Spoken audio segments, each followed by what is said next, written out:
Добре дојдовте во Хоризонти, заеднички проект на Гласот на Америка и на Радио Слободна Европа. Овој пат на тема битката против исламскиот екстремизам. Соединетите американски држави се предводници на меѓународната коалиција против терористичката група Исламска држава, која на воен план станува се понемоќна. Но, како што предупредуваат познавачите во Вашингтон, потребни се поголеми напори на државите за да биде поразена исламистичката екстремистичка идеологија. Од Вашингтон, Јане Бојаджиевски. Исламската држава и натаму држи под своја контрола голема територија. Тоа е особено изразено во Ирак, за што реагираше и Белата куќа изразувајќи загриженост за хаосот во земјата. Од ирачаните зависи каква влада ќе формираат. Тоа е витално за здравјето и стабилноста на земјата. Со оглед на растечкото насилство, Вашингтон го повика Багдад веднаш да реагира на акутните предизвици, вклучително и засилување на борбата против ИСИЛ. Но поранешниот амбасадор на САД во Ирак, Джеймс Джефри, вели дека Вашингтон треба да стори повеќе на воен план во таа борба. Треба да продолжиме да војуваме против ИСИЛ се додека не најдеме соодветни сојузници. Ако ирачката влада не може да одговори на предизвиците, тогаш тука се курдите, локалните сунитски племиња, кои што може да ги обучиме во борбата против ИСИЛ.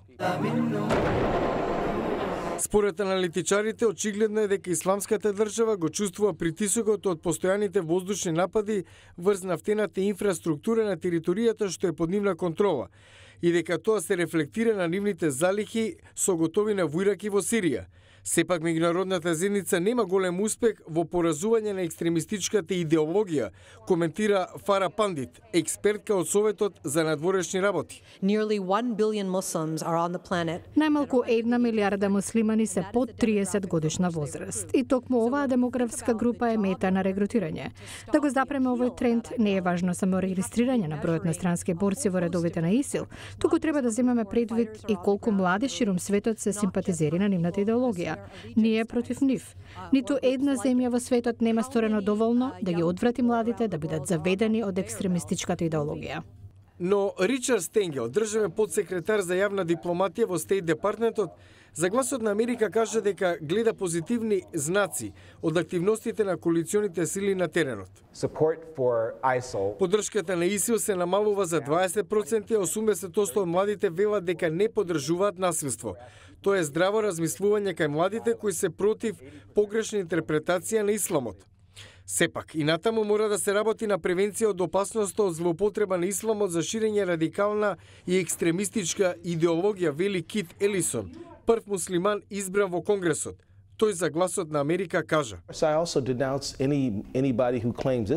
Осудувам секого кој тврди дека исламот е супериорна религија и верува дека има право да повредува други врз база на своите религиозни уверувања. Според мене, тоа нема никаква врска со тоа што не уче учителите за Коранот. За жал, луѓе од разни причини прифаќаат разни идеологии и ги користат да манифестираат моќ. На крајот се сведува на манифестирање моќ и контрола. Сепак официјални лица во САД коментираат дека напорите на коалиционите сили против Исламската држава имаат резултат. Приходите што Исламската држава ги инкасира од нафтените полинги изнесуваат близу 500 милиони долари годишно. Од Канцеларијата за против тероризам и финансиско разузнавање на одделот за финансии се вели дека двојно се намалил тој приход, околу 250 милиони долари. Тоа најмногу се должи на засилените воздушни напади на коалиционите сили, засилените обиди за спречување на шверцот со нафта, како и намалување на цената на црното злато на светските берзи. Јане Бојаджиевски, Глас на Америка на македонски, Вашингтон. Се проценува дека над 1000 лица од Балканот и се приклучиле на терористичката група Исламска држава на боиштата во Сирија и во Ирак. Посебно загрижувачки е што дел од оние што се враќаат се закана за безбедноста, а се обидуваат да шират таа идеологија и дома. Македонија не е исклучок. Веќе паднаа и првите судски пресуди против ваков вид исламистички екстремизам. Од Скопје, Срđan Стојанчов.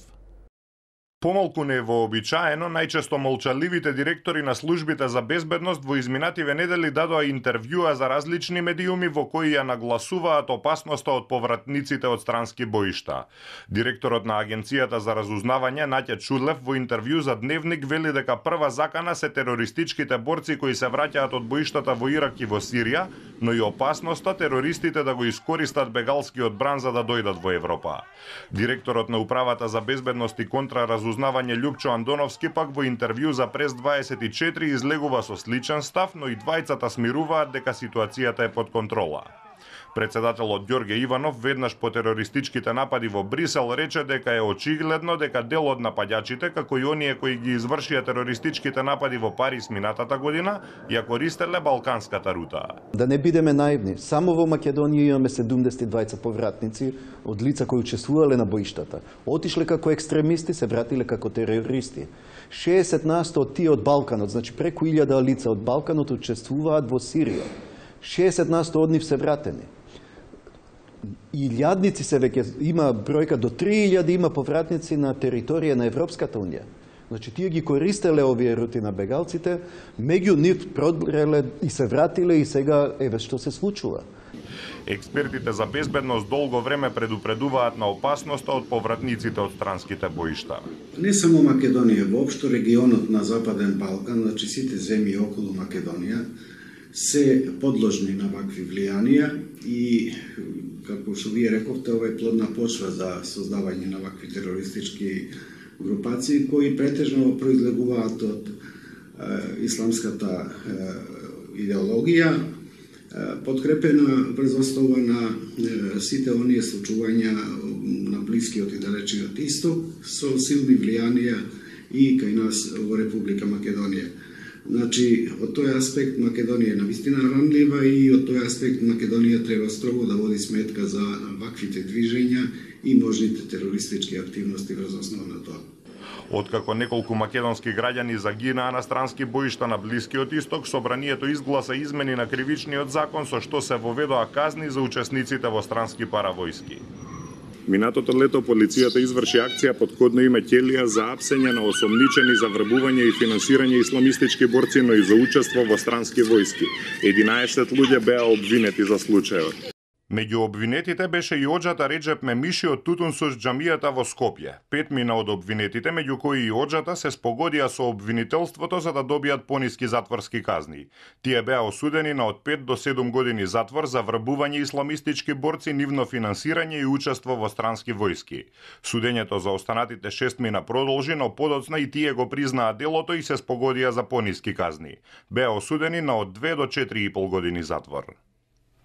6 обвинети за петкратното убиство во 2012 година кај Смилјковското езеро беа осудени на доживотен затвор во процесот познат како Монструм. Според обвинителството, убиствата се извршени од терористички мотиви. Сепак, Косово одби да екстрадира двајца од првообвинетите Алил Демири и Африм Исмаиловиќ. Апсењата за тероризам предизвикаа жестоки протести на албанците кои тврдеа дека цела етничка заедница се прогласува за терористичка. Тоа беше се во ова издание на Хоризонти. Поздрав од студиото во Прага.